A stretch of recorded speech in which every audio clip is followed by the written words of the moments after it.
তুমি কোন মোহে পড়ে গেছো, কোন আরাম আয়েশের মধ্যে নিজেকে তুমি খুব সুখী বলে মনে করতেছো, যে সুখে পড়ে তুই বাবা মা ভাই বোনকে ভুলে গেলে। এমন কোন শান্তি পেয়েছো, এমন কোন তৃপ্তি তুমি পেয়েছো, যে তৃপ্তির কারণে তুমি বাবা মাকে ভুলে গেলে, ভাইকে ভুলে গেলে, সব সেই স্মৃতিগুলা, যারা তোমাকে লালন পালন করলো, বেড়ে তুললো, শত কষ্ট সহ্য করে,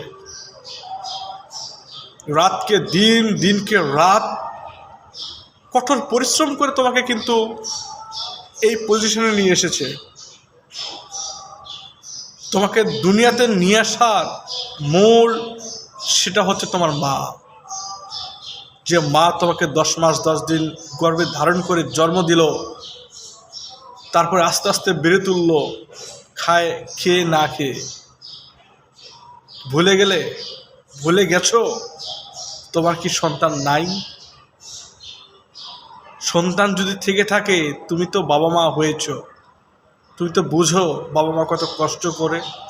তুমি যেমন কষ্ট করতেছো, তোমার বাবা মা কিন্তু তেমনই কষ্ট করেছে।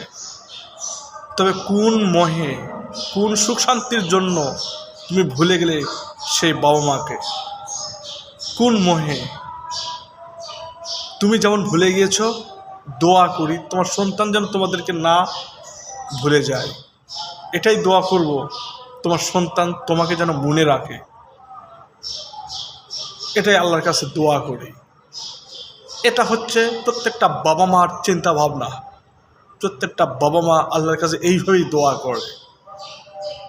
সাবধান হয়ে যাও সন্তান, সন্তান জাতি তোমরা সাবধান হয়ে যাও।